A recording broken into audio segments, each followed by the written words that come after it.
नमस्कार, स्वागत है आपका क्लोजिंग कॉल्स में। मैं हूं प्रियंका और मेरे साथ है डिम्पी और मानसी। तो अब बाजार में आज दिन भर के लिए इंडियन मार्केट्स का अच्छा खासा एक्शन है। ग्लोबल हेडविंड्स तो आपके लिए बनी हुई है। इस वक्त आपको जर्मनी से भी डॉयचे बैंक के भी सीडीएस फेल होने की खबर आ रही है, जिसका इंपैक्ट दिख रहा है। लेकिन इंडियन मार्केट्स में भी आज फाइनेंस बिल में अमेंडमेंट्स के बाद लोकसभा में जब बिल पास हुआ, कुछ बातें निकल कर आई। सुबह डेट फंड्स पे एलटीसीजी की बात की जा रही थी। डेट फंड्स पे आप इंडेक्सेशन का बेनिफिट नहीं मिलेगा। टैक्स स्लैब की भी एक दूसरे टैक्स स्लैब भी 20% का गेन नहीं मिलेगा। और साथ ही उसके बाद जो खबर आई वो ट्रेडर्स के लिए और ज्यादा सेंटिमेंट को वीक करने वाली थी। वो था एसटीटी पे, ऑप्शन सेलिंग पे एसटीटी का बढ़ना। इन सब के बीच आपने कई सारे एएमसी पैक के स्टॉक्स देखे, आपने ब्रोकिंग फर्म्स के स्टॉक्स देखे, उन पे एक अच्छा खासा इंपैक्ट देखा। और तमाम जो दूसरी न्यूज के चलते आप सेक्टोरल वीकनेस तो सभी स्पेसेस में देख रहे हैं। इस वक्त सिर्फ आज आपको आईटी पैक के स्टॉक्स स्ट्रेंथ के साथ दिखाई दे, क्योंकि एक्सेंचर के अच्छे नंबर्स आए।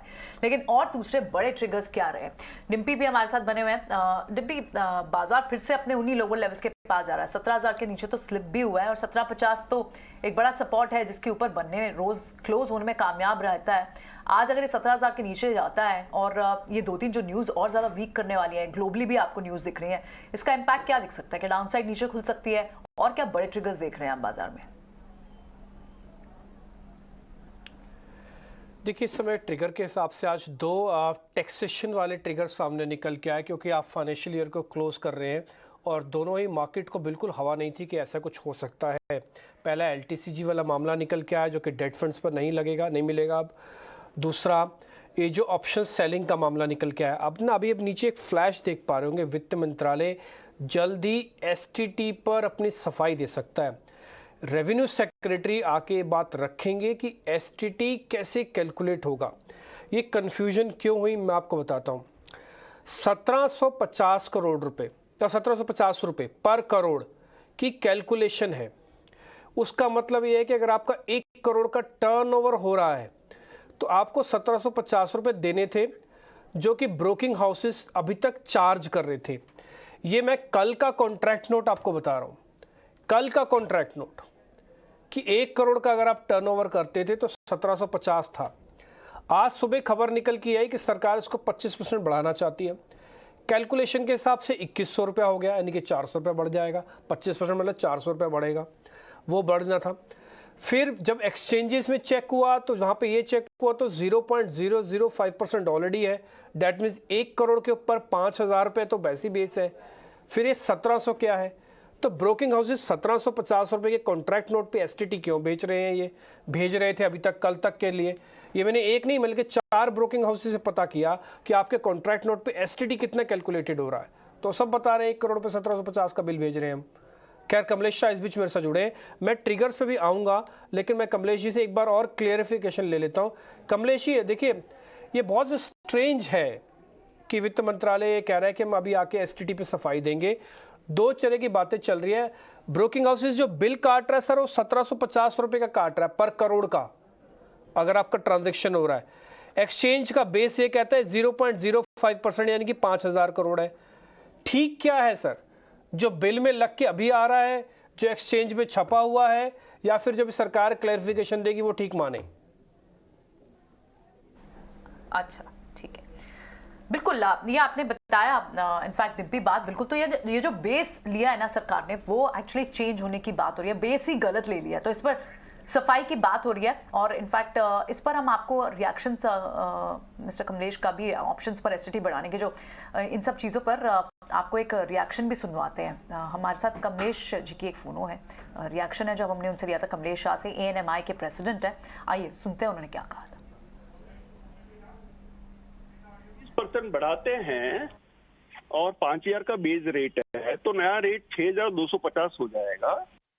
2,100 नहीं होगा। 2,100 करेक्ट नहीं है, क्योंकि 1,700 पे वो 25% गिरा हुआ है। तो 1,700 का रेट अभी एप्लीकेबल ही नहीं है।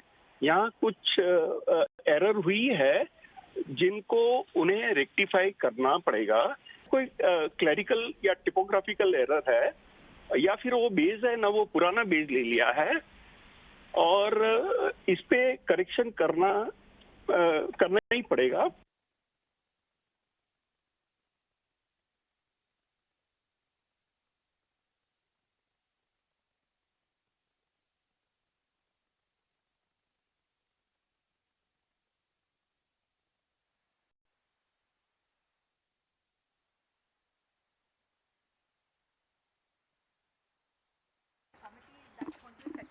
under your chairmanship? I have nothing to add to what the finance minister has said. And so She said everything.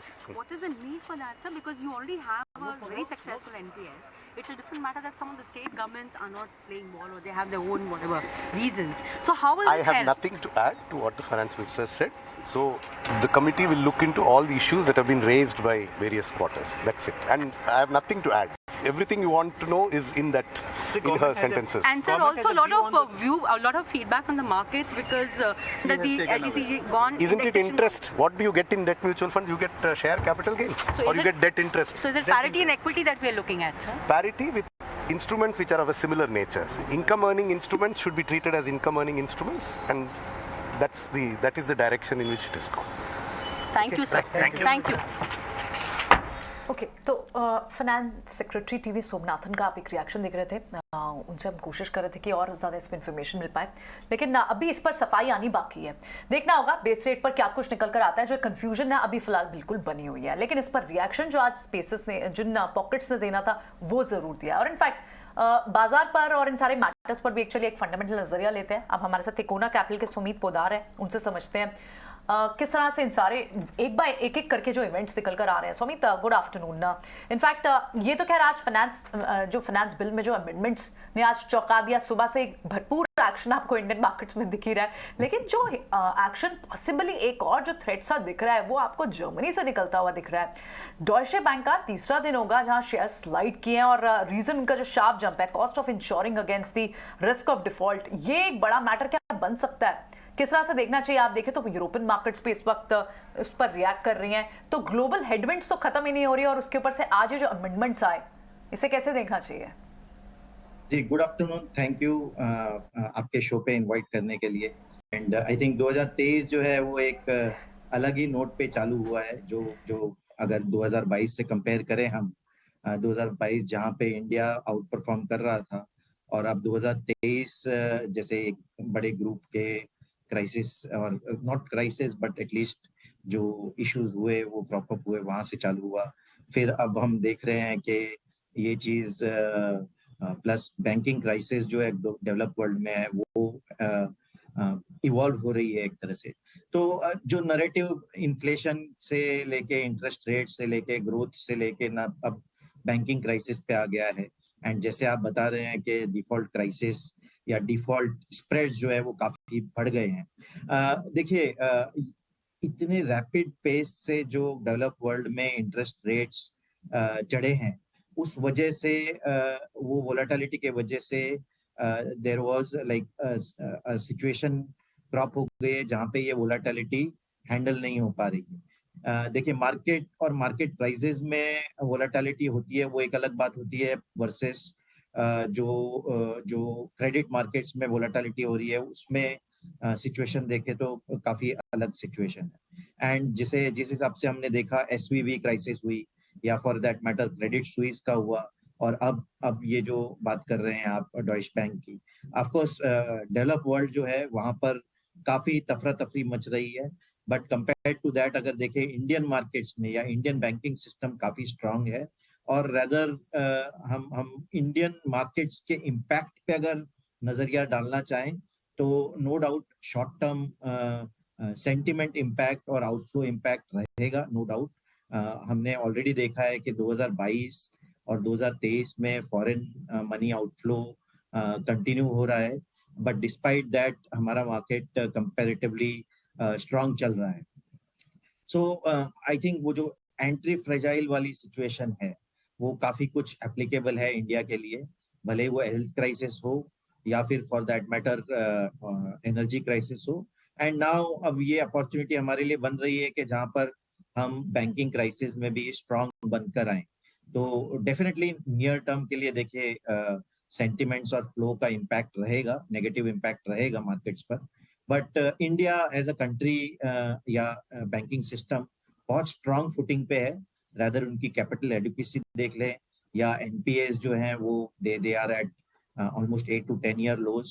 So we are in very strong position and in fact ऐसी situation जहाँ पर बाहर या develop world में issues हो रहे हैं, उसके सामने अगर कोई कंट्री या कोई लार्ज सिस्टम बहुत स्ट्रेंथ से आगे आए, तो rather they it's a very good situation जिसमें इनका मार्केट शेयर बढ़ सकता है, जिसमें इनका स्ट्रॉन्ग कॉम्पिटिटिव पोजीशनिंग बढ़ सकती है। तो ये जो सिचुएशन क्रिएट हो रही है इन माय व्यू, इंडिया के लिए तो काफी अच्छी सिचुएशन क्रिएट हो रही है अगर इसको 6 to 12 months और 12 months एंड बियॉन्ड देखने की कोशिश करें तो।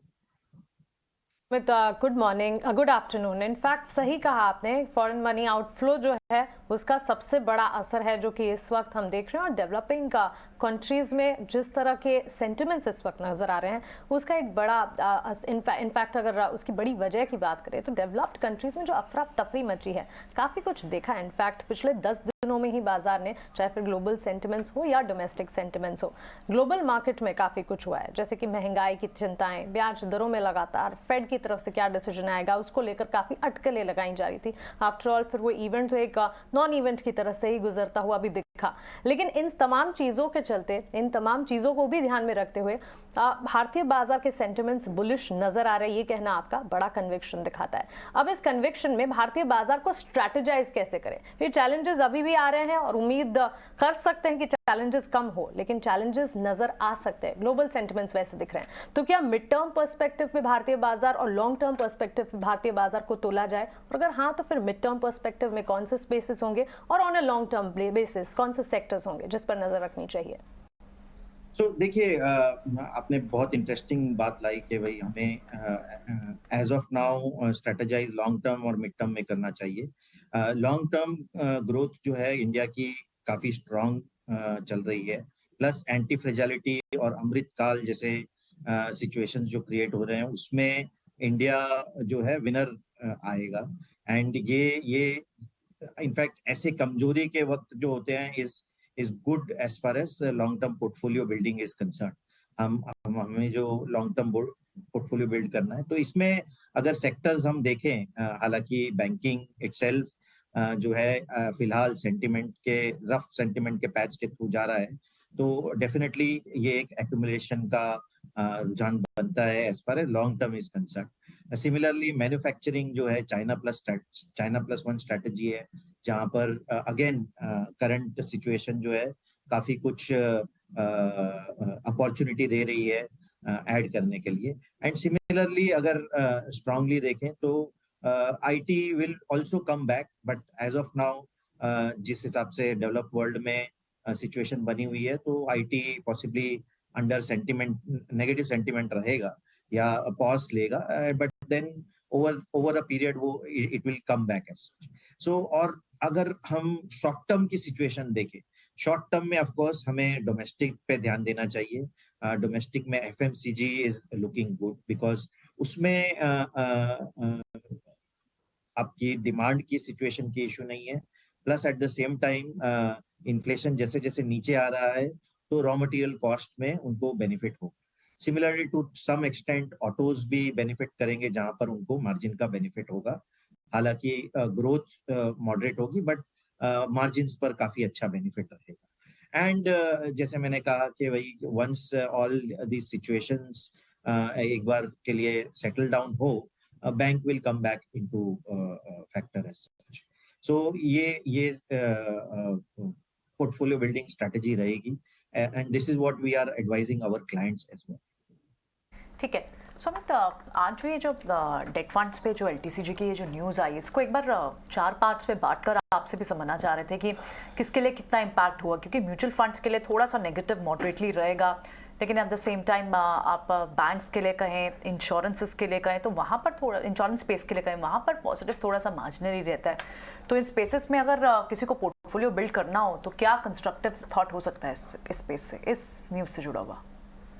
देखिए, इसमें 2 चीज आ रही है। एक हुआ ये लिस्टेड कंपनीज में इन्वेस्टमेंट करने वाली बात, और दूसरी हुई कि इन्वेस्टर्स को अगर डेट फंड में वो इन्वेस्टर है तो उन्हें क्या स्ट्रैटेजी अपनानी चाहिए, right? So as of now अगर एसेट मैनेजमेंट कंपनीज की बात करें, ओवर लास्ट 5 इयर्स और लास्ट 3 इयर्स इनकी ग्रोथ काफी स्ट्रांग रही है। हालांकि AUM ग्रोथ हुई है, लेकिन इनके फी पे काफी कुछ प्रेशर रहा है। एंड रिसेंटली या लास्टली जैसे सेबी ने भी प्रपोज किया है कि इनकी फी पे ज्यादा they are asking them to revise it downwards. तो उस वजह से पॉसिबली ये AMC as a sector from a overall earning growth perspective थोड़ा पॉज में रहते हैं।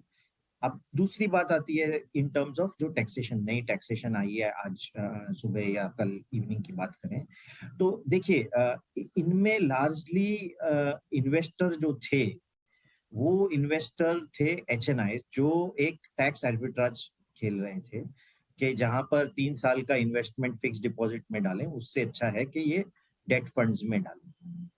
अब ये आर्बिट्राज जो है वो खत्म हो गया है, बट इसको अगर साइड रखा जाए कि भाई टैक्स बेनिफिट साइड में रखा जाए तो भी अगर डेट फंड का रिटर्न कंपेयर किया जाए to fix deposit they are still higher. अगर लाइक टू लाइक बेसिस पे टैक्स फुल टैक्स पे किया जाए तो उसके सामने भी डेट फंड्स के रिटर्न्स जो है आर हायर। नो डाउट एक टैक्स का जो बेनिफिट था उस वजह से हम देखेंगे तो एक सेंटिमेंट इम्पैक्ट रह सकता है इन flows from large HNIs into these debt funds.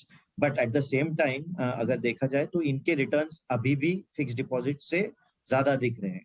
तो अनलेस फिक्स डिपॉजिट के रेट्स भी इतने अट्रैक्टिव हो जाएं या दोनों में डिफरेंस जो है वो घट जाए तब तक तो debt funds will continue to be attractive. But at the same time इससे ये भी एक है जो बैंक्स को फिक्स डिपॉजिट्स लाने की अगर प्रेशर आ रहा था तो वो एक pressure for the near term ease हो जाएगा, जहां पर अगर कम्पिटिटिव रेट्स जो बैंक्स प्रोवाइड कर रही हैं उन्हें डिपॉजिट फ्लोज वापस आना चालू हो जाएंगे। नो डाउट ये सेंटिमेंटली और नियर टर्म वाइज थोड़ा नेगेटिव है, but at the same time markets will ultimately ये देखेंगे कि हाईएस्ट रिटर्न और हाईएस्ट फ्लेक्सिबिलिटी कहाँ पर आ रही है, क्योंकि debt mutual funds apart from relatively थोड़ा सा हायर रिटर्न्स एक फ्लेक्सिबिलिटी भी देते हैं कि भाई हमको अगर लेट्स से कुछ यूनिट्स निकालने हैं तो हम वो कुछ यूनिट्स निकाल सकते हैं, unlike in case of fix deposit जहां हमें पूरी फिक्स डिपॉजिट तोड़नी पड़ती है। तो नेट नियर टर्म एक बार के लिए थोड़ा नेगेटिव सेंटिमेंट है, बट आई थिंक जैसे अगर आप देखेंगे यूलिप पे भी इन पास्ट टैक्सेशन जो लाया गया था, बट ग्रेजुअली वो चीज नॉर्मलाइज हो गई और अभी भी आई मीन इंश्योरेंस सेक्टर जो है प्रीमियम्स में ग्रोथ देख रहा है। तो एक पैरिटी आ गई है और incrementally yes it will come back and ultimately वो यही देखा जाएगा कि हाईएस्ट रिटर्न और फ्लेक्सिबिलिटी कौन सा प्रोडक्ट दे रहा है। बिल्कुल सुमित, आपका शुक्रिया हमारे साथ जुड़ने के लिए। बाजार पर और ये निवेश के जो नियम में लगातार बदलाव पर जो ताज़ा खबर आई आज सुबह डेवलपमेंट है उस पर भी अपना आउटलुक हमारे साथ शेयर करने के लिए। तो क्रक्स तो यही है कि भारत की स्थिति मजबूत नजर आ रही है, फंडामेंटल नजरिया अब भी अच्छा है। डोमेस्टिक फ्रंट पर जो कंपनियां जो सेक्टर्स अच्छा काम कर रहे हैं उस पर नजर होनी चाहिए। इसमें FMCG भी आएंगे, कुछ लार्ज कैप भी आएंगे जो डोमेस्टिक थीम इन पर्टिकुलर अच्छे पेडिग्री वाले सेक्टर्स हैं, और साथ ही सिलेक्ट मैन्युफैक्चरिंग, ऑटो और बैंकिंग में भी कमबैक के आसार यहाँ पर नजर आ रहे हैं। लेकिन बाजार में कमबैक इस वक्त तो दिख नहीं रहा है। बिकवाली का दबाव हम देख रहे हैं, गिरावट है और गिरावट आ रही है यूरोप के मार्केट से, क्योंकि यूरोपियन मार्केट्स में अगर आप देखेंगे FTSE कैक में करीब 100 अंकों की गिरावट दिख रही है, डैक्स ऑलमोस्ट 200 पॉइंट्स का डाउन ट्रेंड दिखा रहा है। चलिए टेक्निकल नजरिया बाजार पर क्या है हमारे टेक्निकल एक्सपर्ट से जानते हैं। हमारी पैनल पर राजेश पालव्या और आदित्य अरोड़ा जुड़ गए हैं। जेंटलमैन गुड आफ्टरनून, स्वागत है आपका नीति नाउ स्वदेश पर। Rajesh will start with you. 16,900 के लेवल, 17,000 के लेवल्स को टेस्ट करने की कोशिश पूरे हफ्ते की, और हफ्ते के अंत में यहाँ पर देखिए हम 17,000 के नीचे गिरावट झेलते हुए। बैंक निफ्टी में निफ्टी के मुकाबले ज्यादा बिकवाली कैसे देख रहे हैं, और ट्रेडिंग आइडियाज भी मार्केट के साथ आप अपने शेयर कीजिए। गुड आफ्टरनून मानसी जी। तो काफ़ी वोलेटाइल डे रहा आज भी, और हम देखें कि मार्केट में जरूर अटेम्प्ट किया था मार्केट ने एक रिकवरी का, लेकिन हायर साइड पे वापस सप्लाई आते हुए दिखी और हम अब 17,000 के नीचे फिसलते हुए दिख रहे हैं निफ्टी स्पॉट में। हालांकि अभी देखें जो पिछले वीक में भी हमने देखा था कि 17,200 एक मेजर कॉल कॉन्सेंट्रेशन एरिया था, उसको अभी भी निफ्टी क्रॉस करने में कामयाब नहीं हुआ है। और बैंक निफ्टी की बात करें तो 40,000 का जो मेजर कॉल कॉन्सेंट्रेशन एरिया है उसको भी डिसाइसिवली क्रॉस करने में अभी भी बैंक निफ्टी क्रॉस करने में कामयाब नहीं हुई है। तो दोनों ही लेवल काफ़ी इंपॉर्टेंट है ये बचे हुए rest part of this March series. अगर ये दोनों लेवल नहीं निकलते तो हमें लगता है कि एक रेंज बाउंड दायरा ही अगले कुछ ट्रेडिंग सेशन में देखने को मिलेगा टिल मार्च एक्सपायरी। तो 16,900 जो कि हमने देखा है कि निफ्टी ने डिफेंड किया है क्लोजिंग बेसिस पे पिछले कुछ ट्रेडिंग सेशन में, तो यही एक सपोर्ट हमें लगता है कि इमीडिएट बेसिस पे काम करते हुए दिखेगा और उसके नजदीक अगर पहुंचता है निफ्टी तो वहां पे बाय करने की सलाह रहेगी। स्टॉप लॉस आपको रखने होंगे करीब 16,850 के आसपास, ये स्टॉप लॉस से आप बाय कर सकते हैं डाउन साइड में। और बैंक निफ्टी की बात करें तो बैंक निफ्टी में जो इमीडिएट सपोर्ट एरिया है वो करीब 39,200 के आसपास, तो यहाँ पे अगर और 50 पॉइंट का अगर डिप मिलता है बैंक निफ्टी में तो वो भी बाय करने की सलाह रहेगी, क्योंकि 39,200 39,000 एक मेजर सपोर्ट बेस है मार्च सीरीज के लिए, तो हम उसके नजदीक अगर बैंक निफ्टी आएगी तो वहां पे बाय करेंगे। जरूर आज वॉलेटाइल रहा है मार्केट, लेकिन हमें लगता है कि ऑलमोस्ट हम जिस तरीके से ओवरसोल्ड ट्रेजेक्टरी में मार्केट ट्रेड करते रहे मार्च सीरीज में, अगले वीक में हमें लगता है कि एक अच्छा पुलबैक का ट्रेड बनते हुए दिखेगा। स्टॉक स्पेसिफिक बात करें तो हमें लगता है कि फार्मा स्पेस में अरविंदो फार्मा पे यहाँ पे फोकस करना चाहिए। पिछले कुछ दिनों में काफी अच्छी रिकवरी बनी है और अगर वीकली सेटअप पे भी देखें तो ऑलमोस्ट 7-8 वीक से कंसोलिडेशन का रेंज का ब्रेकआउट यहाँ करते हुए दिख रहा है, तो अरविंदो फार्मा पे यहाँ पे बाय करने की सलाह हम एक्सपेक्ट कर रहे हैं। इसमें 520-525 तक के अपसाइड, करंट लेवल से करीब 480-82 के आसपास के स्टॉप लॉस लेके बाय किया जा सकता है। जो दूसरा स्टॉक बाय करना है वो है सायंट का। सायंट में देखें तो ऑलमोस्ट स्टॉक में आज जिस तरीके का मूव बना है, स्टॉक ने अपने प्रीवियस स्विंग हाई जो फरवरी में बने थे उसको आज क्रॉस करते हुए दिख रहा है। 1045 तक की अपसाइड हमें लगता है इसमें आते हुए दिख सकती है। 980 के स्टॉप लॉस से बाय किया जा सकता है। और जो तीसरा स्टॉक बाय किया जा सकता है वो है BEML का। स्टॉक में एक बड़े करेक्शन के बाद स्टॉक पिछले 8-10 दिनों से एक कंसोलिडेशन के बाद अब यहाँ पे प्राइस एक्शन में देखें तो आज ब्रेकआउट देखने को मिला, 20 डे मूविंग एवरेज को सरपास करते हुए दिख रहा है। हमें लगता है BEML को भी बाय किया जा सकता है, 1350 तक के अपसाइड आते हुए दिख सकती है। स्टॉप लॉस रखेंगे करीब 1245 के आसपास। ओके, ठीक है ठीक है, तो ये तो आपके कुछ रिकमेंडेशंस भी रहे। राजेश, आदित्य से भी जान लेते हैं। आदित्य, आप बताएं आप क्या नई रिसर्च करके आए हैं। बाजार उन लेवल से हम उस टाइम आई थिंक होली से पहले करेक्ट पॉजिटिव टेरिटरी में थे, 18,000 की बात हो रही थी, वहाँ से करेक्ट होते होते लगभग 2 हफ्ते हो गए हम उसी जोन में। 1000 point 1200 point market already lose कर चुका है। अब यहाँ से क्या देख रहे हैं आप इंडेक्स पे? Very good afternoon Priyanka ji and very good afternoon everyone. So basically trend वही है, मोटा मोटा बाजार कंसोलिडेट कर रहा है और डाउनवर्ड बायस के साथ थोड़ा थोड़ा गिरता जा रहा है। लास्ट वीक जब हम मिले थे तो आईटी मेजर ड्रैगर था बाजार के लिए, और अब तो जब आज हम बात कर रहे हैं तो बाकी सेक्टर्स ने भी वो बैंड वैगन ज्वाइन कर दिए। फाइनेंशियल्स ने आज बैंड वैगन ज्वाइन कर दिया। आपको बैंकिंग में गिरावट देखने को मिल रही है और एनबीएफसी में देखने को गिरावट देखने को मिल रही है। और मोस्ट इम्पोर्टेंटली अब तो स्मॉल कैप मिड कैप भी पार्टिसिपेट कर रहे हैं। और आपको mid cap Nifty mid cap 100 index अगर आप देखें तो almost head and shoulder breakdown के वर्ज पे खड़ा हुआ है। तो अगर थोड़ी और गिरावट बढ़ती है तो इस इंडेक्स में भी ऑलमोस्ट आपको 3 से 5% की गिरावट देखने को मिल सकती है। तो मोटा मोटा अभी लार्ज कैप करेक्ट कर रहे थे, अब मिड कैप स्मॉल कैप भी करेक्ट करेंगे और बाजार में बिकवाली और बढ़ने वाली है। और बाजार में देखा जाए तो नीचे के लेवल का इंतजार करना चाहिए। बिकवाली के आसार यहाँ से आदित्य को और ज़्यादा मार्केट में नजर आ रहे हैं, और बिकवाली कह सकते हैं बाजार का अंडरटोन ही इस वक्त जो है कमज़ोर होता जा रहा है, तो ऐसे में स्टॉक स्पेसिफिक मूव्स भी गिरावट के। लेकिन राजेश जी, ऑटो सेक्टर पर कुछ तमाम काउंटर्स अगर देखेंगे, ताज़ा प्राइस हाइक के यहाँ पर डेटा भी आते हुए दिखे हैं, क्योंकि लगातार हम देख रहे हैं स्टॉक्स लाइक हीरो मोटो, टाटा मोटर्स, इन्होंने प्राइस हाइक अनाउंस किए हैं पिछले दिनों। आयशर मोटर्स की एक मैनेजमेंट मीट हुई थी और इस मैनेजमेंट मीट में भी टेक अवेज ये थे कि डोमेस्टिक डिमांड जो है स्टेबल नजर आ रही है।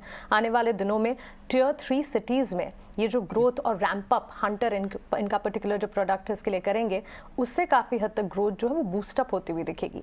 वैसे तो बाजार की गिरावट में आयशर मोटर्स में भी बिकवाली है, लेकिन स्टॉक पर एक आपका नजरिया, और इसके अलावा भी ऑटोमोबाइल चेक पर अगर आप हीरो मोटो, टाटा मोटर्स पर अपनी राय देना चाहें। कि ऑटोमोबाइल स्पेस में भी हमने देखा है कि पिछले दिनों से कुछ दिनों से यहाँ पे एक प्रॉफिट बुकिंग यहाँ पे कंटिन्यूस बेसिस पे देखने को मिली, और आयशर मोटर के में जिस तरीके से गिरावट बनी है पिछले कुछ हफ्तों में, स्टॉक ने अपने इंपॉर्टेंट सपोर्ट एरिया जो थे करीब 3070 के आसपास के, वो ब्रेकडाउन यहाँ पे बनते हुए दिखा है। तो नियर टर्म शॉर्ट टर्म के हिसाब से तो स्टॉक का स्ट्रक्चर वीक हो चुका है, और हमें लगता है जब तक ये 3050 3070 के ऊपर वापस से रीगेन नहीं करता प्राइस, उसके ऊपर क्रॉस नहीं होते, छोटे मोटे उछाल में यहाँ पे सप्लाई बनते हुए दिखेगी। ऑन द अदर हैंड हमें लगता है जिस तरीके से यहाँ पे अभी चार्ट स्ट्रक्चर बने हैं, डाउन साइड में ये स्टॉक में हो सकता है थोड़ी गिरावट एक्सटेंड होते हुए दिखे, 2850 2820 तक की डाउन साइड भी यहाँ पे आते हुए दिख सकती है। वहीं हम दूसरे ऑटोमोबाइल स्टॉक की बात करें तो हीरो मोटर का स्ट्रक्चर भी वीक ही लग रहा है, और जिस तरीके से यहाँ पे देखें थर्ड फोर्थ कंसेक्यूटिव मंथ है जहाँ पे एक कंटिन्यूस बेसिस पे एक सप्लाई यहाँ पे आते हुए दिखी है, और स्टॉक में अपने जो प्रीवियस स्विंग लो थे उसका भी उसके आसपास आके ट्रेड करते हुए दिख रहा है। हमें लगता है स्ट्रक्चर तो वीक है, यहाँ पे 2260 2250 तक की डाउन साइड यहाँ पे आते हुए दिख सकती है। करंट लेवल से जिसके पास शॉर्ट पोजीशन है बने रह सकते हैं। स्टॉप लॉस जो रखना होगा वो करीब होगा 2360 के आसपास। अगर इसी सेगमेंट में हम कंपेयर करें तो यहाँ पे बजाज ऑटो का स्ट्रक्चर थोड़ा रिलेटिवली स्ट्रेंथ दिखा रहा है, और हमें लगता है कि बजाज ऑटो एक स्टॉक है जहां पे मोमेंटम हायर साइड पे आते हुए दिख सकता है। हालांकि स्टॉक में पिछले 2 दिनों से एक प्रॉफिट टेकिंग देखने को मिली है, लेकिन स्टॉक के ओवरऑल स्ट्रक्चर देखें तो स्टॉक अपने सारे इंपॉर्टेंट मूविंग एवरेजेस के ऊपर ट्रेड कर रहा है। तो यहाँ पे हमारा डिप में बाय करने की सलाह है। 3800 के आसपास अगर स्टॉक आता है तो वहां बाय करें 3760 के स्टॉप लॉस से, और अपसाइड में हमें लगता है यहाँ पे 3950 तक के अपसाइड पोजिशनल बेसिस पे आते हुए दिख सकती है। ये तो कुछ और स्टॉक्स हुए जिनकी बात हो रही है, आदित्य से उनके काउंटर्स भी समझेंगे, लेकिन इस वक्त आपको ये बताएं कि एक बड़ी खबर एक्चुअली जर्मनी से क्या डेवलप हुई है, जो बड़ा एक बड़ी हेडविंड और ग्लोबली क्या बाजारों से आ सकती है। अब तक आप यूएस क्रेडिट स्विस वहां से देख रहे थे, लेकिन अभी आप जर्मनी के डॉयशे बैंक के और उनके सीडीएस में जो उनके उछाल है। सीडीएस भी एक्चुअली एक इंस्ट्रूमेंट होता है, और आपको लीमन ब्रदर्स के टाइम पे भी वो इंस्ट्रूमेंट याद होगा, सीडीएस सीडीओ। यहाँ पर जो सीडीएस यानी क्रेडिट डिफॉल्ट स्वैप, ये एक इंस्ट्रूमेंट जो बॉन्ड होल्डर्स यूज करते हैं, और इस समय सीडीएस के प्राइजेस बढ़ते चले जा रहे हैं। आप ये अंदाजा लगाएं कि डॉयशे बैंक के जो सीडीएस जो 44 पॉइंट्स के होते यूनिट के होते थे, वो उनमें बढ़कर उछाल अब 190 के पार चला गया है। और ऐसे में इसका असर क्या होता है कि ये और ज़्यादा सेंटिमेंट को वीक कर देता है, और इनफैक्ट फाइनेंशियल इंस्टेबिलिटी का भी एक और इंस्ट्रूमेंट होता है ये। और इसी वजह से आप देख रहे हैं डॉयशे बैंक का स्टॉक भी आप देखें तो वो 8% ज़्यादा की गिरावट। तो यूरोप से भी एक क्या संकट आ रहा है, आ सकता है, कितना बड़ा हो सकता है ओवर द वीकेंड, इससे ये एक डेवलपिंग न्यूज़ है जिस पर नज़र लगातार रहेगी। लेकिन इसका इम्पैक्ट भी इंडियन मार्केट्स पे आज पड़ा, और आपने देखा कि 17,000 के नीचे हम तो ऑलरेडी इतने गिर ही रहे थे कि, लेकिन इस वक्त बाजार इतने बड़े बड़े स्टेप्स को भी भले मेच्योरली ले रहा हो, लेकिन लगातार ट्रेंड जो है वो नीचे का है। आदित्य, आपकी ये जो सारी रिसर्च में जो बातें आ रही हैं, कहीं ना कहीं we have to connect these dots also कि क्या क्या रीज़न और बड़े बन सकते हैं, क्योंकि लगातार फाइनेंशियल इंस्टेबिलिटी की बात, चाहे एसवीबी क्राइसिस रहा हो, क्रेडिट स्विस क्राइसिस रहा हो, फर्स्ट रिपब्लिक रहा हो वहाँ, और अब ये जो जर्मनी से डॉयशे बैंक के सीडीएस में जो उछाल की बात आ रही है, ये लगातार पॉइंट आउट कर रही है कि worst is still not behind us, बहुत सारी चीज़ें अभी और डिस्काउंटिंग करना बाकी है। तो अगर आप यहाँ से और बाजार का नीचे का लेवल देखते हैं तो क्या ओवर द वीकेंड आप शॉर्ट के ट्रेड्स इनिशिएट करके लेकर जाएंगे, फर्दर शॉर्ट के एक्चुअली कहना चाहिए? करेक्ट प्रियंका जी। तो बाजार में बहुत सारी अनसर्टेनिटी है, और अभी जो सबसे बड़ी रिस्क है वो रिस्क ऑफ अननोन वेरिएबल्स की है कि एक क्राइसिस में एक बैंक पे दिक्कत आती है तो दूसरी बैंक में भी ट्रिकल डाउन इफेक्ट आ रहा है धीरे धीरे करके। जो बैंकिंग सेक्टर है ऑलरेडी लिवरेज सेक्टर है, तो प्रॉब्लम कहीं ना कहीं फैलती है, बढ़ती है। तो डेफिनेटली मेरे हिसाब से यहाँ पे और मंदी गहरा सकती है। हालांकि मैं मंडे के हिसाब से कहूंगा कि साइडवेज से डाउनवर्ड बायस का अंडरटोन रहेगा, बट थोड़ा लंबा नजरिया अगर बनाते हैं 1-2 हफ्ते का, तो मुझे लगता है कि बैंक निफ्टी ऑलमोस्ट आपको 38,000 37,500 के लेवल दिखा सकता है। 38,000 और 37,500 तक के levels. Aditya, stock specific outlook आपका बताइए, कौन से ट्रेडिंग आइडिया स्पॉट किए आपने? यहाँ पर गिरावट के आसार यहाँ पर दिख रहे हैं इंडेक्स पर, तो क्या स्टॉक्स भी बिकवाली के होंगे? करेक्ट। तो आज अगर मैं देखूं तो बहुत सारे स्टॉक्स हैं जो मेरे स्कैनर में आए हैं। डाउनवर्ड ब्रेकडाउन आज बहुत ही सिग्निफिकेंट देखने को मिल रहा है। पहले लार्ज कैप में दिख रहा था, आज सारे स्मॉल कैप मिड कैप में भी दिख रहा है, बट मैंने फिर भी टॉप नेम्स के साथ मैं इस बार जाना चाहूंगा।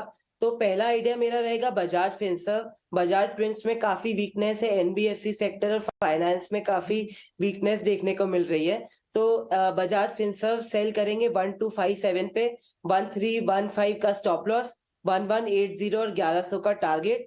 सेकंड आइडिया रहेगा रिलायंस, जो अगेन बाजार को ड्रैग कर रहा है, उसको सेल करेंगे 2224 में, 2300 का स्टॉप लॉस, 2100 2000 का टारगेट।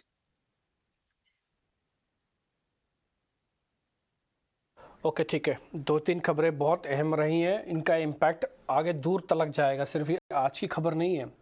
पहला तो अभी आधे पौने घंटे के अंदर हो सकता है रेवेन्यू सेक्रेटरी एक नोट जारी करके आपको एसटीटी की कैलकुलेशंस के बारे में क्लियर कर दें। ये एसटीटी की कैलकुलेशंस इसलिए इम्पॉर्टेंट है क्योंकि 25% बढ़ रहा है और ट्रांजेक्शन्स अमूमन होती हैं। और एक बात और है कि हमारी जो एक्सचेंज है वो ट्रांजेक्शन्स में नंबर 1 एक्सचेंज है वर्ल्ड की फ्यूचर्स के अंदर हमने कई पैमानों पर रिकॉर्ड तोड़े हुए हैं। 198 शेयर्स हैं ऐसे जिनके फ्यूचर एंड ऑप्शंस अवेलेबल हैं। इसका मतलब यह है कि बड़ी क्वांटिटी के तौर पर ना केवल वॉल्यूम इनमें होता है, बल्कि ये बहुत इंपॉर्टेंट है क्योंकि ज़्यादातर बड़ी कंपनीज, टॉप 200 कंपनीज इसी के अंदर आ जाती हैं। तो इसलिए क्लैरिफिकेशन आ जाएगा कि ये 5000 पे अगर 25% है तो 6250 हो जाएगा, और अगर ये 1700 वाला ही बेस मान के चलते हैं तो फिर ये 2100 होगा। तो इन दोनों ही केसेस के अंदर जो ज़्यादा इम्पैक्ट आएगा वो सरकार के बेस प्राइस तय करने पर होगा कि किसको बेस मान के कितना इम्पैक्ट चेंज करना चाहते हैं। पता लगे गवर्नमेंट ने ये कहा कि हमारा बेस तो 5000 है लेकिन हम चेंजेस करेंगे मात्र 200 रुपया, तो कोई मतलब नहीं उसके अंदर। हाँ, गवर्नमेंट ये कह रही थी हमारा बेस 1750 है, 2000 है और हम चेंजेस करने जा रहे हैं इसे 50% 25% से, तो फिर वो फ़र्क आएगा। तो थोड़ी क्लैरिफिकेशन और आ जाएगी। अभी 1 घंटे में रेवेन्यू सेक्रेटरी क्लियर दे देंगे। प्रकाश प्रियदर्शी हमारे रिपोर्टर हैं, उन्होंने हमको ये जानकारी दी है। दूसरी इंपॉर्टेंट बात जो थोड़ी देर पहले प्रियंका और मानसी आपके सामने रख रही थी वो थी डॉइश बैंक वाली। ये भी दूर तक लग जाएगी, इसलिए बैंक निफ्टी के बारे में भी पता करना थोड़ा अहमियत हो जाती है इस समय पता करना। आदित्य, एक काम आप करेंगे, मेरे को बैंक निफ्टी की कोई पुट लेनी है या मैं सीधा शॉर्ट करना चाहता हूँ, अलाउ करोगे मेरे को शॉर्ट करना बैंक निफ्टी को?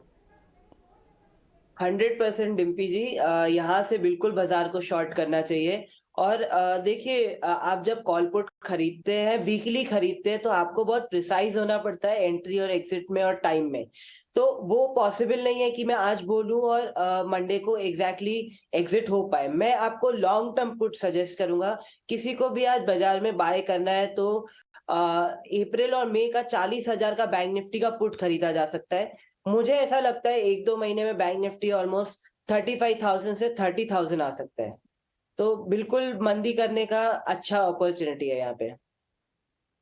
मंदी करने का एक अच्छा अपॉर्चुनिटी आप बता रहे हैं, लेकिन ये भी लेट्स रिमेंबर दिस ऑल्सो कि अप्रैल सेकेंड वीक से आपके लिए Q4 के नंबर्स भी शुरू हो जाएंगे, उनका भी एक आपको ट्रिगर आना शुरू हो जाएगा।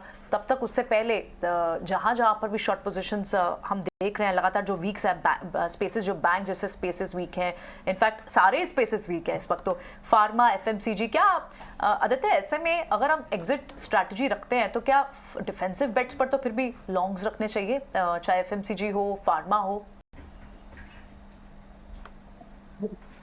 एक्चुअली डिफेंसिव बेट्स भी आपको अच्छा रिटर्न दिलाती है लास्ट लेग ऑफ करेक्शन में। जैसे कि आपने 2020 में देखा, फर्स्ट लेग ऑफ करेक्शन में तो इवन फार्मा ने काफी अच्छी गिरावट दी थी, FMCG में भी गिरावट आई थी। तो अभी डिफेंसिव काउंटर लाइक FMCG अच्छा कर रहे हैं, बट मैं अभी भी बाय करने की सलाह नहीं दूंगा क्योंकि ये प्रॉपर बेयर मार्केट है। आप इवन अगर 2008 की बात करें तो भी जब एक बार गिरावट चालू होती है तो आपको अक्रॉस द बोर्ड सेलिंग देखने को मिलती है, क्योंकि जो भी प्रॉफिटेबल ट्रेड्स होते हैं इन्वेस्टर्स के, इंस्टीट्यूशंस के, वो उनको सेल करके अपने लूजिंग ट्रेड्स को भी कई बार फंड करते हैं। तो अभी जो गिरावट चालू हो रही है, मेरे हिसाब से बाजार में अभी तक एक्चुअली में गिरावट नहीं चालू हुई है। अगर आप ब्रॉडली देखें तो डिस्ट्रीब्यूशन देखने को मिला, पर असली गिरावट अभी चालू होगी तो अक्रॉस द बोर्ड आपको सेलिंग देखने को मिलेगी। तो निवेशक को अभी पैसे बचाने चाहिए, पैसे बनाने से अच्छा अभी पैसे बचाने चाहिए, क्योंकि नीचे इन्वेस्ट करने का मौका जरूर मिलेगा।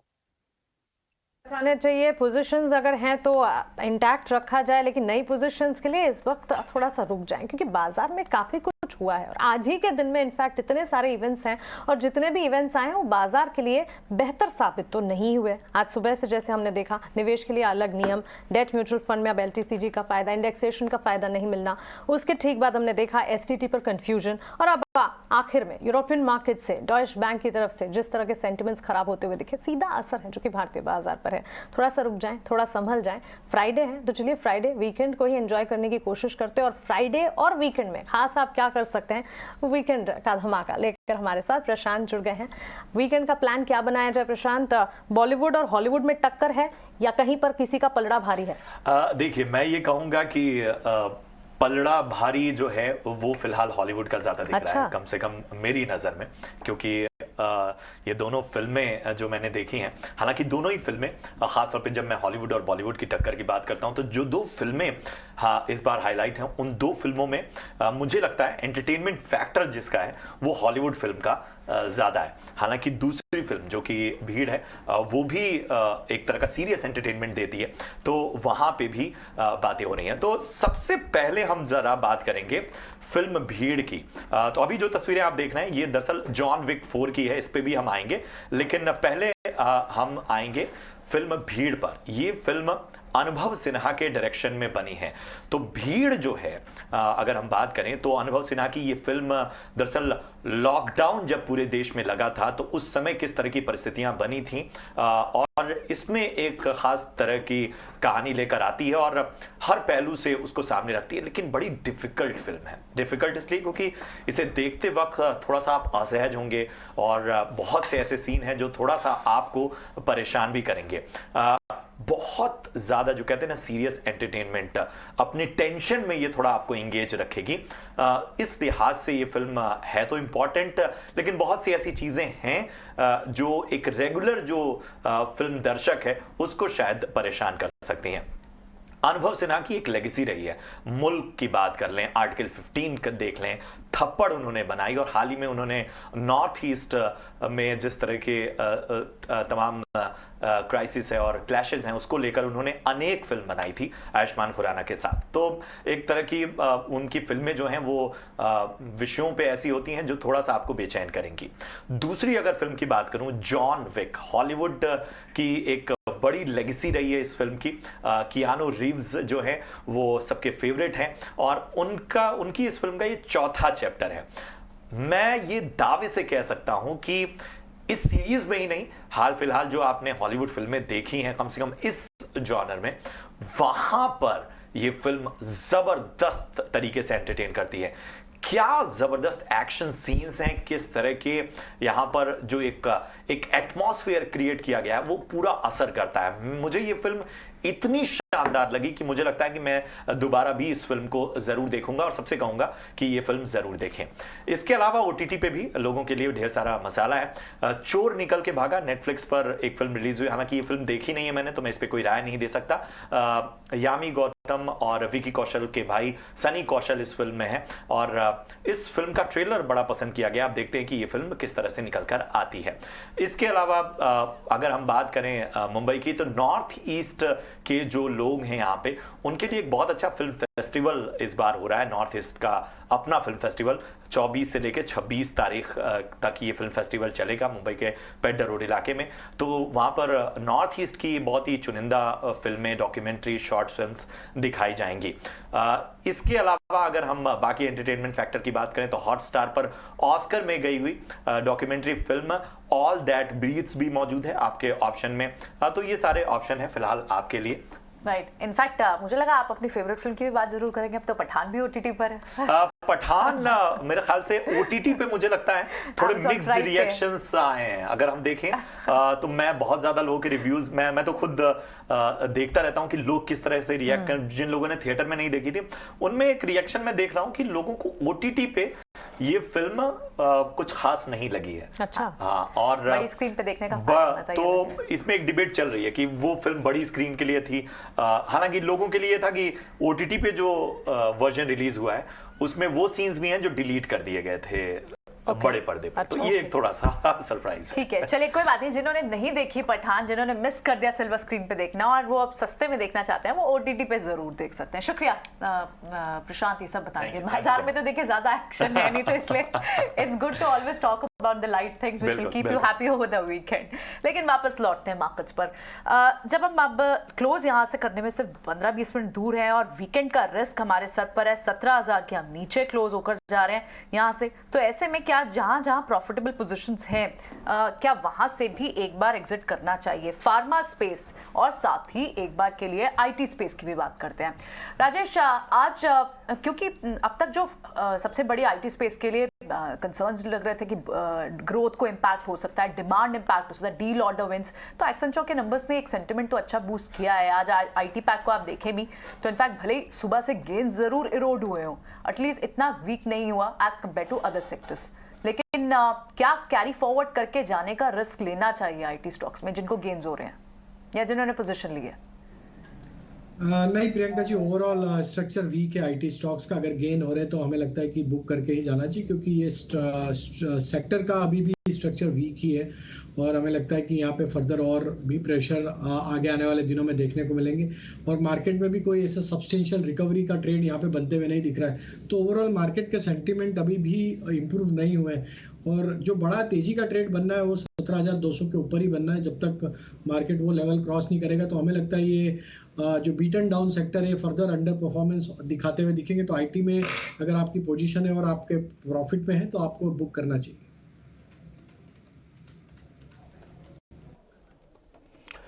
ओके, ठीक है। इस बीच आज हमने विकास खमानी से भी बातचीत की थी मार्केट के रिगार्डिंग और उनसे थोड़ा सेक्टोरियली भी पता किया था कि बाजार आप कैसे रीड कर रहे हैं, तो एक बार उनका व्यू पॉइंट भी आपको सुना देते हैं। तो मार्केट ने हाइपोथेसिस किया कि यूएस में रिसेशन आएगा, उसका आईटी पे डिमांड बना प्रेशर आएगा, उसकी वजह से काफी स्टॉक करेक्ट भी हुए।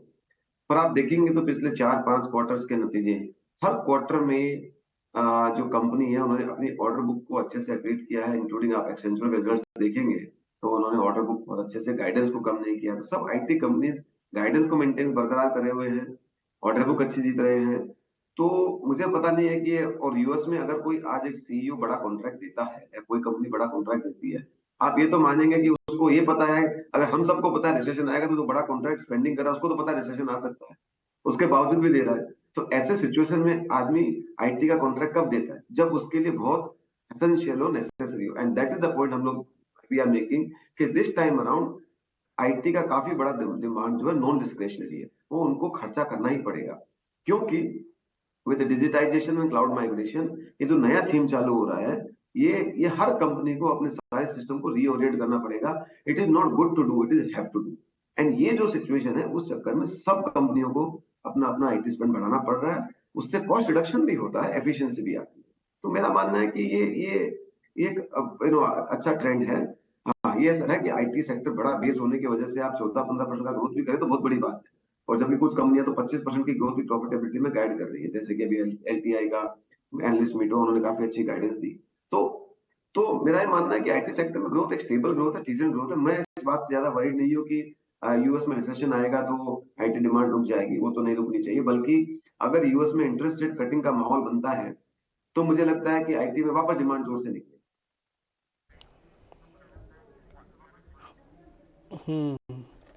ठीक है, तो यहाँ पे आप विकास खमानी को सुन रहे थे। खैर मार्केट इस बीच बहुत अच्छे लेवल पे क्लोज नहीं करके जा रहा है। एक बार आप बैंक निफ्टी दिखा दीजिए, 152 अंकों का नुकसान इस समय है। 39,400 एक लास्ट बेस है, इसके बाद फिर से क्रैक बड़े हो सकते हैं। और निफ्टी के भी लेवल्स एक बार हम आपकी स्क्रीन पर लेके आते हैं। अगर आप निफ्टी देखेंगे तो 17,000 के नीचे चला गया ये। आपने नोटिस किया होगा कि फेड की बैठक से ठीक पहले भी हम 17,000 थे, फेड की बैठक के बाद भी 17,000 थे, लेकिन फाइनली इस पूरे हफ्ते के अंदर जो हमको पाइलअप चाहिए था, यानी कि एक बैक टू बैक हमको बड़ा चाहिए थे, शॉर्ट कवरिंग की एब्सेंट थी। बाजार ने लास्ट में जाते आते वही काम किया जो टिपिकली फॉलो अप बाइंग ना आने के बाद बाजार करता है।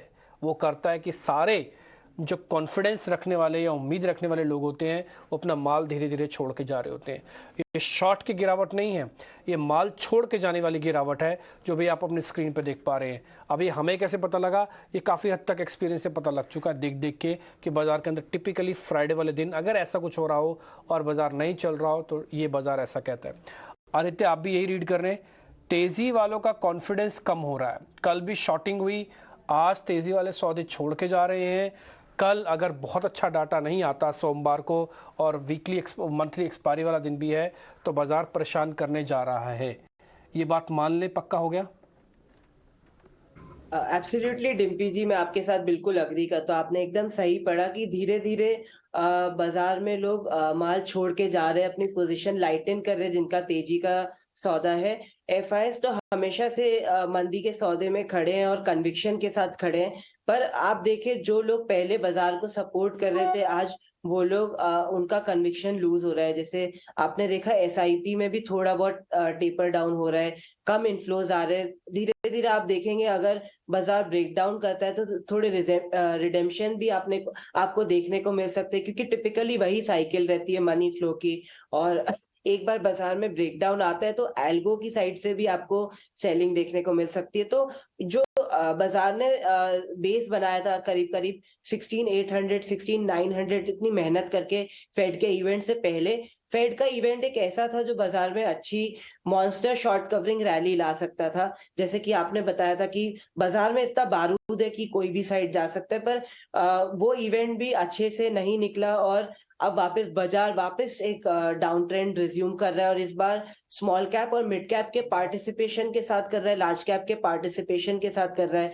तो एक फ्रेश लेग ऑफ डाउनसाइड अभी खुल रहा है यहाँ से। तो मंदी तो बिल्कुल बनी हुई है। इन्वेस्टर्स, निवेशक को अपना पैसा बचाना चाहिए, इस वक्त पे नीचे से लेने का बिल्कुल मौका मिलेगा। बात तो ये है कि काफ़ी सारे न्यूज़ फ्लोज आ रहे हैं और बाजार के लिए वो सारे न्यूज़ फ्लोज जो है उस बाजार के हक में काम नहीं कर रहे। लैक ऑफ कॉन्फिडेंस इस वक्त मार्केट में नज़र आ रहा है। पूरे हफ्ते जद्दोजहद करने के बाद हफ्ते की क्लोजिंग जो है, फ्राइडे सेशन की क्लोजिंग जो है, भारी बिकवाली के साथ सेक्टर्स भी अगर देखेंगे, हर सेक्टर हर पॉकेट में गिरावट हावी होती हुई दिख रही है। कुछ सेक्टर है जिसमें गिरावट कम है लेकिन गिरावट ज़रूर दिखेगी। भारी गिरावट आप देखेंगे एफएमसीजी में।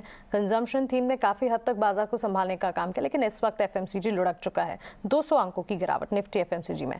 बैंकिंग एंड फाइनेंशियल में भी बिकवाली का दबाव है। हाँ, आईटी सेक्टर कम गिर रहा है। ऑफ कोर्स एक्सेंचर के नंबर्स के बाद एक सेंटिमेंटल इंपैक्ट है जो कि आईटी सेक्टर में इस वक्त प्ले आउट कर रहा है। लेकिन ऐसे में गिरावट में सेल साइड की ही कॉल समझनी होगी। राजेश जी, बैंक्स फाइनेंशियल्स में भी बिकवाली है। आरबीएल बैंक के चार्ट्स को देखें, हम देख रहे हैं ऑलमोस्ट 3.5-4% के डाउन टर्न्स यहाँ पर देखने को मिल रहा है। टुवर्ड्स डे लो इस वक्त भी ये स्टॉक ट्रेड करता हुआ। क्या सेल स्ट्रैटेजी यहाँ पर बनाई जाए? तो बिल्कुल मानसी जी, स्टॉक का स्ट्रक्चर तो वीक हो चला है और जिस तरीके से यहाँ पे स्टॉक में डेली वीकली चार्ट पे ब्रेकडाउन मिला है, हमें लगता है ये अपने प्रीवियस स्विंग लो जो कि बने थे करीब 132, उसके नीचे भी फिसलता हुआ दिखेगा। स्टॉक में series of lower top lower bottom formation यहाँ बनते हुए दिख रहे, तो सेल का ही ट्रेड यहाँ पे कैरी किया जा सकता है। स्टॉप लॉस यहाँ पे जो रहेगा वो करीब रहेगा 139 के आसपास का, और डाउन साइड के टारगेट जो बन सकते हैं करीब 128 126 तक आते हुए दिख सकते हैं। बैंक्स पर तो खैर दिक्कत है, और इनफैक्ट दिक्कत तो सारी स्पेसेस में। इनफैक्ट आप बैंक निफ्टी को इस वक्त देखें तो 39,400 के पास है और 17,000 के नीचे इस वक्त निफ्टी ट्रेड करता हुआ दिखाई दे रहा है। लेकिन जो पीएससी स्पेस था आदित्य, एक बार के लिए जो एनर्जी, पावर और इनफैक्ट जितने भी ये स्पेस थे, कोल इंडिया जैसे काउंटर हो, पावर ग्रिड, एनटीपीसी ऐसे काउंटर्स हो, क्या इनमें भी स्ट्रेंथ नहीं दिख रही है?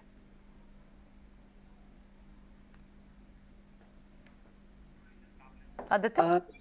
Yes, correct. निफ्टी पीएससी एक अच्छा आउट परफॉर्मेंस दिखा रहा था, पर जैसा मैंने आपको बताया थोड़ी देर पहले कि एक बार जब बेयर मार्केट चालू होता है तो धीरे धीरे सब जगह स्ट्रेंथ खोने लगती है और लोग अपने प्रॉफिटेबल ट्रेड्स को भी बुक आउट करना चाहते हैं, थोड़ा सेफ्टी चाहते हैं, कैपिटल प्रिजर्वेशन चाहते हैं। तो पीएससी सेक्टर डेफिनेटली लीड कर रहा था, इतना अच्छा ब्रेकआउट था। पर आप अगर देखें तो ऑलमोस्ट ये इंडेक्स 4,600 से अभी 4,400 आ चुका है। तो यहाँ पे भी आपको अच्छी खासी सेलिंग देखने को मिल रही है और मुझे नहीं लगता कि ये सेक्टर भी सस्टेन कर पाएगा अगर बाजार की मंदी गहराती है तो।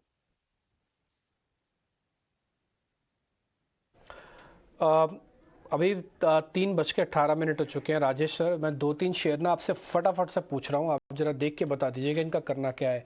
शॉर्ट के कैंडिडेट ज़्यादा होंगे। एस्कॉर्ट्स देखिएगा सर, ज़्यादा वीक है या फिर संभल जाएगा, या इसको शॉर्ट करके ले जाएं? नहीं डिम्पी जी, स्टॉक का स्ट्रक्चर तो वीक है, शॉर्ट करके ले जाया जा सकता है। स्टॉक में हमें लगता है डाउन साइड एक्सटेंड होगी और पूरा ऑटोमोबाइल सेक्टर एक सेलिंग प्रेशर में ट्रेवल कर रहा है, तो हमें लगता है कि डाउन साइड के टारगेट इसमें 1770 तक आते हुए दिख सकते हैं। स्टॉप लॉस रखें शॉर्ट करने का करीब 1855 के आसपास। और है मेरे पास सर शॉर्ट के लिए ही। एक तो अपोलो हॉस्पिटल चेक करो, क्या ये वीक हो रहा है, क्योंकि चैनल के अंदर है और चैनल का भी ब्रेकडाउन कर सकता है ये। अपोलो हॉस्पिटल में थोड़ा वेट करना चाहिए शॉर्ट करने के लिए, एक वीकली सपोर्ट के आसपास ट्रेड कर रहा है। वीकली चार्ट पे इसका इंपॉर्टेंट सपोर्ट जो है वो करीब 4200 के आसपास के हैं। तो हमें लगता है वो लेवल टूटेगा तो फिर ये कंटिन्यूटी रहेगी इसके डाउन ट्रेंड की। जरूर स्टॉक ने थोड़ा सा रिवर्सल के चांस दिए, तो हमें लगता है अभी तो अवॉइड करना चाहिए। यहाँ पे वीकनेस का ट्रेड 4200 के नीचे ही इनिशिएट करेंगे। एक और है राजेश सर, वो आप जरा वो भी चेक कर लो, वो है एयू स्मॉल फाइनेंस। ये बार बार एक पहले बड़ी रेंज के अंदर था, धीरे धीरे रेंज नैरो हुई है और उसका ब्रेक डाउन करने की चांसेस में है। ये अगर टूटा तो फिर ठीक ठाक सा गिरावट आ सकती है। एक बार इसके बारे में और बता दीजिए आप। यहाँ पे स्ट्रक्चर वीक है तो एयू बैंक में हमें लगता है शॉर्ट का ट्रेड कैरी किया जा सकता है। डाउन साइड में हमें लगता है कि अब ये स्टॉक ऑलरेडी अब 570 के नीचे ट्रेड कर रहा है, जो कि इंपॉर्टेंट लेवल थे।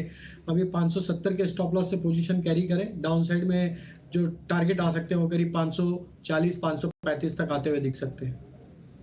आप अपने स्क्रीन पर एक खबर देख रहे हैं। नायका से जुड़ी रॉयटर्स के हवाले से खबर आती हुई, कंपनी के 5 एग्जीक्यूटिव्स ने पद से इस्तीफा दिया है। इस वक्त ये खबर आपके स्क्रीन पर। Nykaa new age technology stocks में नायका की अगर बात करें, इनके सीसीओ और होलसेल बिजनेस के सीईओज ने अपने पद से इस्तीफा दिया है। तो मैनेजमेंट से रेजिग्नेशन की खबर। लेकिन चलिए बाजार के डाउन साइड में आदित्य 2 स्टॉक्स है मेरे पास, L&T फाइनेंस होल्डिंग और Manappuram finance. Gold financing counters में इस हफ्ते की शुरुआत में हमने एक अप मूव देखा था, लेकिन ट्रेंड तो ऑन नेगेटिव साइड ही नजर आता है। दोनों स्टॉक्स के चार्ट चेक कीजिए और डेरिवेटिव सेगमेंट में है, तो क्या सेल स्ट्रैटेजी यहां से ज्यादा, और अगर हाँ, क्योंकि डे लो पे ये ट्रेड कर रहे हैं, कहां तक टारगेट्स नीचे के दिखेंगे? जी आज ही हमने हमारे क्लाइंट्स को L&T फाइनेंस में शॉर्ट सजेस्ट किया है और ऑलमोस्ट अभी 2.5% की गिरावट के साथ ये स्टॉक ट्रेड कर रहा है। इसमें लगता है कि एज पर टेक्निकल पैटर्न्स मंदी गहरा सकती है और इसमें लेवल आ सकते हैं 80 और 75 के। Okay fine. इसके साथ ही अब आज जिस तरह की खबर आई उसमें insurance space, banks, NBFCs, in fact AMCs, insurance counters और बैंक्स, इन सब पर एक व्यू था। मार्जिनली पॉजिटिव ज़रूर रहा बैंक्स के लिए, इंश्योरेंस स्पेस के लिए, लेकिन एट द सेम टाइम कुछ स्टॉक्स जो अभी हाल ही में चलना शुरू हुए थे, राजेश, AB कैपिटल जैसे स्टॉक्स, म्यूचुअल फंड का भी इनमें ट्रिगर था, NBFC का ट्रिगर था, लेकिन एट द सेम टाइम आज इन स्टॉक्स में भी, क्योंकि इन पर भी एक न्यूज़ आई, 7% वीक दिख रहे हैं। क्या ये फर्दर शॉर्ट कैंडिडेट्स अब भी हैं इस गिरावट के बाद भी? तो बिल्कुल प्रियंका जी, आज AMC स्टॉक्स में और फाइनेंशियल स्टॉक्स में काफ़ी सेलिंग प्रेशर देखने को मिली और हमें लगता है कि इस तरीके के माहौल में फाइनेंशियल स्टॉक्स में सप्लाई प्रेशर एक्सटेंड होते हुए दिखते हैं। तो हमें लगता है यस, यहाँ पे अभी फर्दर और डाउनसाइड ओपन होते हुए दिख सकती है और हमें लगता है कि यहाँ पे शॉर्ट के ट्रेड बिल्कुल यहाँ पे ओपन रखना चाहिए। AMC स्टॉक्स में अगर हम बात करें तो हमें लगता है कि HDFC AMC जो कि अवेलेबल है F&O सेगमेंट में भी, तो यहाँ पे शॉर्ट का ट्रेड किया जा सकता है। जिस तरीके के स्ट्रक्चर यहाँ पे बने हुए, हमें लगता है जो रिकवरी थी वो वापस से वाइप आउट होते हुए दिख रही है और स्टॉक में अब जो लेवल्स बने हैं यहाँ पे हमें लगता है कि अगर ये 1690 के नीचे ही ट्रेड करता रहा तो इसका नेक्स्ट टारगेट 1620 1600 की तरफ वापस आते हुए दिखेगा। AB कैपिटल में भी आज काफ़ी इंटेंस सेलिंग बनी है और आज की सेलिंग में वापस स्टॉक ने जिस तरीके से रिवर्सल दिखाया है और डाउन साइड में स्टॉक ने अपने 50 डे 100 डे मूविंग एवरेज को आज तोड़ा है, तो हमें लगता है यहाँ पे भी एक शॉर्ट बिल्टअप का ट्रेड कैरी होते हुए दिख रहा है और यहाँ पे नेक्स्ट लेवल जो आ सकता है करीब 138 की तरफ आते हुए दिख सकता है।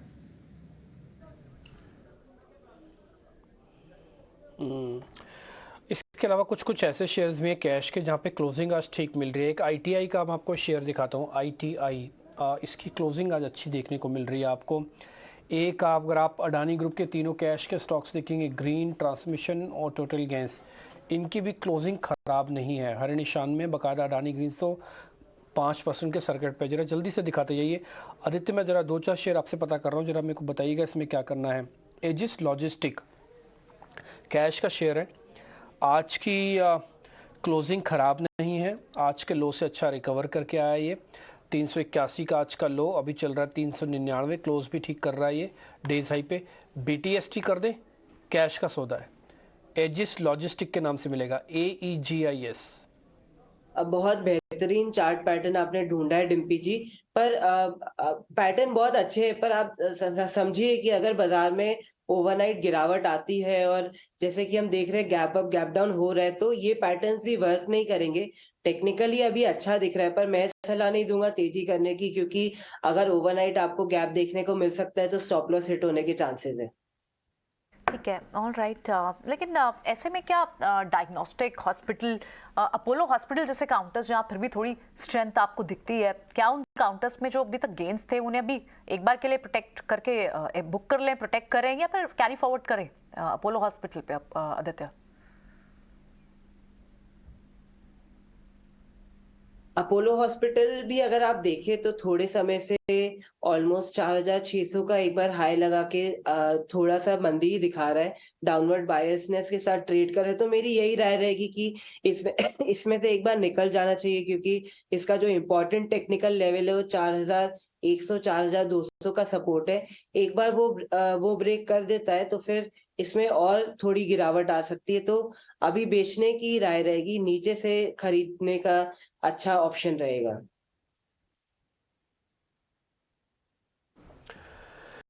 ठीक है, हालांकि एक शेयर से मेरे को थोड़ी ये तो मैं नहीं कह सकता कि प्रॉब्लम है, बट हाँ उस शेयर के ना चलने से प्रॉब्लम होती ज़रूर है, वो है रिलायंस इंडस्ट्रीज़ का शेयर। राजेश जी एक बार ज़रा चेक कीजिएगा, ऐसा वैसे कोई सेंटिमेंटल इम्पैक्ट इसके साथ नहीं जुड़ा हुआ बाजार का। टिपिकली एफआईज ही बेचते हैं इनको, रिटेलर्स तो बेचता ही नहीं रिलायंस को, वो तो रखता है। टिपिकली डीआईज और होल्डिंग्स के पास भी ये शेयर पड़ा ही रहता है, फंड्स वालों के पास ही। लेकिन ये जिस तरह की क्लोजिंग दे रहा है, एफआईज बेच नहीं रहे, तो क्या डिलीवरी सेलिंग हो रही है क्या सर इसके अंदर? कोई धीरे धीरे करके उनके प्राइजेस कट रहे हैं, वो बेच रहे हैं क्या? क्योंकि एफआईज तो ऑलरेडी 90% सर बेच के बैठे हैं। तो देखिए डिम्पी जी, अगर मार्केट में काफ़ी समय से अगर हम देखें कि एक डाउन ट्रेंड कंटिन्यू होते हुए दिखता है, तो क्वालिटी स्टॉक्स में भी सेलिंग बिल्कुल बनते हुए दिखती है। उसी के चलते अगर हम देखें तो रिलायंस में भी वही होते हुए दिख रहा है। हालांकि स्टॉक अपने एक साल के लो के आसपास ट्रेड करते हुए दिख रहा है। हमें लगता है कि मेजर सेल ऑफ जो आ सकता है स्टॉक में वो 2180 2170 के लेवल को तोड़ने के बाद आते हुए दिख सकता है, क्योंकि वही एक इम्पॉर्टेंट लेवल है। अभी हमने जो पिछला पुल बैक भी देखा था उसी लेवल के आसपास से बने थे और ऑलमोस्ट वो पिछले मार्च के लो थे। तो हमें लगता है कि मेजर सेल ऑफ तो अब यहाँ पे 2170 के बाद आते हुए बनेगा और फिर स्टॉक में बड़ी गिरावट भी आते हुए दिख सकती है, क्योंकि मार्केट भी कहीं कोई रिकवरी के साइन नहीं दे रहा है और global uncertainty, global news flow के चलते हमारे मार्केट में कहीं भी कोई बायर इंटरेस्ट यहाँ देखने को नहीं मिला है क्वालिटी स्टॉक्स में भी। तो हमें लगता है कि थोड़ा अभी वेट ही करना चाहिए, थोड़ा जब तक मार्केट स्टेबल नहीं होता है, जब तक रिलायंस को भी अभी अवॉइड ही करें। क्लियरिटी इसमें तेजी की जो बनेगी वो करीब 2250 2260 के ऊपर वीकली क्लोजिंग बेसिस बने, उसके ऊपर वीकली क्लोजिंग बेसिस पे क्लोज हो, तभी हमें लगता है कि एक सस्टेन्ड बाइंग या इसमें एक रिवर्सल के साइन कंफर्म होते हुए दिखेंगे। तो as of now trading opportunity अगर मिलती है तो डाउन साइड में देखेंगे कहाँ पे ये सपोर्ट लेके रिवर्स करता है, तो अभी अवॉइड करने की सलाह है। लॉन्ग या शॉर्ट अभी इस मोमेंट पे नहीं करेंगे। क्या एग्जिट डिफेंस के स्टॉक से भी कर लें क्या राजेश? तो हमें लगता है कि देखिए डिफेंस में जो स्टॉक है उनके overall structure, long term structure तो स्ट्रेंथ दिखा रहे हैं डिफेंस के। अगर आप बात करें तो HAL जिसमें कि ऑलरेडी OFS ऑलरेडी ओपन है, तो यहाँ पे लॉन्ग टर्म स्ट्रक्चर तो पॉजिटिव है, लेकिन नियर टर्म में जरूर थोड़ी सप्लाई देखने को मिली है। तो जो ट्रेडिंग पॉइंट ऑफ व्यू से लिए उनके लिए एग्जिट किया जा सकता है, लेकिन जो निवेशक है लॉन्ग टर्म के हिसाब से वह बने रह सकते हैं। और हमें लगता है थोड़ा यहाँ पे बाइंग इंटरेस्ट FMCG स्टॉक्स में आते हुए दिखेगा। तो FMCG स्टॉक्स में कुछ स्टॉक्स है जहाँ पे बाइंग का इंटरेस्ट यहाँ पे बना हुआ है, तो यहाँ पे कुछ सिलेक्टिव पॉकेट है जहाँ पे आप अपना बाय का ट्रेड रख सकते हैं। जैसे कि स्टॉक की हम बात करें कि गोदरेज CP, ये एक स्टॉक में स्ट्रेंथ बनी हुई है और इस वोलेटाइल मार्केट में भी वो होल्ड आउट करते हुए दिख रहा है। तो हमें लगता है कि थोड़ा सा जो डिफेंसिव सेक्टर जिसको बोल सकते हैं FMCG, यहाँ पे गोदरेज CP एक स्टॉक है जहाँ पे पोजीशन होल्ड की जा सकती है अगर आपके पास लॉन्ग साइड का ट्रेड है तो। ठीक है, ऑल राइट। तो इस वक्त सिचुएशन तो थोड़ी ख़राब दिख रही है, लेकिन आज दिन भर का एक्शन रहा कहाँ? कौन सी पॉकेट्स है जिन्होंने ड्रैग किया है बाजार को? ये सब एक्शन आज दिन भर का मानसी के साथ कैप्चर करते हैं। बिल्कुल, तो आज एक के बाद एक न्यूज़ फ्लोज ने बाजार को काफ़ी हद तक बिजी रखा और काफ़ी सारे न्यूज़ फ्लोज के चलते बाजार में एक तो हमने कमजोरी देखी थी पूरे हफ्ते, ये कमजोरी और ज़्यादा एलिवेट होती हुई भी दिखी। सबसे पहले 1 अप्रैल से जो नियम निवेश में बदलाव के आते हुए देखने को मिले, जहां डेट म्यूचुअल फंड में LTCG इंडेक्सेशन के बेनिफिट्स नहीं मिलने की खबर आई, वो सबसे बड़ा डेवलपमेंट, सबसे बड़ी खबर थी। उसके ठीक बाद F&O ट्रेड्स में STT को लेकर कंफ्यूजन की खबर during the session in the afternoon आती हुई दिखी और आखिर में काफी हद तक बाजार में ये सारी खबरों के चलते कंफ्यूजन, वॉलेटिलिटी, गिरावट नजर आ रही थी और यूरोप के बाजार फिर गिरे और यूरोप के बाजार में भी बैंक्स फाइनेंशियल्स, डॉयश बैंक की तरफ से जो खबर आती हुई, डॉयश बैंक के CDS में जिस तरह से हमने देखा स्वैप में उछाल से यूरोप के मार्केट्स में गिरावट देखने को मिली और ये कह सकते हैं कि आग में घी डालने का काम किया। यूरोपियन मार्केट्स भी गिरे तो ग्लोबल सेंटिमेंट्स भी खराब हुए और उसी के चलते हमने देखा बिकवाली का दबाव बाजार में, हर सेक्टर, हर पॉकेट में गिरावट। आज सुबह एक खबर थी जिसने IT सेक्टर को संभाला, एक्सेंचर के results, positive set of numbers देखने को मिले। ऑफ कोर्स वहां से भी पॉजिटिव और नेगेटिव थे, लेकिन ज्यादा पॉजिटिव साइड पे नंबर्स थे। क्लियरली हमने देखा उन नंबर्स के चलते IT सेक्टर में एक्शन नजर आया। दिन के ढलते ढलते IT सेक्टर में भी गिरावट देखने को मिली, लेकिन कमजोरी बाकी सेक्टर्स के मुकाबले कम देखने को मिली। बैंक्स, फाइनेंशियल्स, FMCG की भारी पिटाई आज के सत्र में देखने को मिली।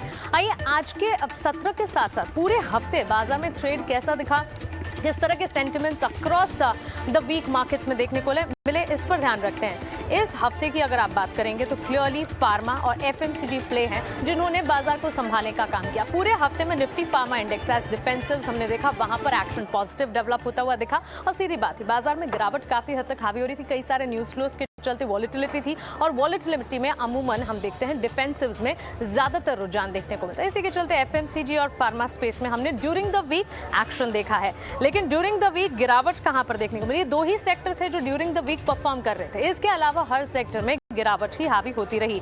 रियल एस्टेट सेक्टर ने सबसे ज्यादा बिकवाली झेली, सबसे ज्यादा डाउनफॉल, ऑलमोस्ट 5% गिरावट यहां पर रियल एस्टेट सेक्टर ने ड्यूरिंग द वीक देखा। तो क्लियरली रियल एस्टेट के counters of course mid cap में कुछ काउंटर्स थे जो परफॉर्म कर रहे थे, लेकिन ऑल इन ऑल सेक्टर का अगर डेवलपमेंट देखेंगे, सेक्टर प्रोग्रेस देखेंगे, ड्यूरिंग द वीक कमजोरी रहा। इसके ठीक पीछे metal index, IT, PSE, PSU, media, auto, हर तरफ बिकवाली और एनर्जी स्पेस जो कि बाजार को संभालने का काम कर रहा था वो भी संभलता हुआ नहीं दिखा और ड्यूरिंग द वीक वहां से भी नेगेटिव रिटर्न ही देखने को मिले।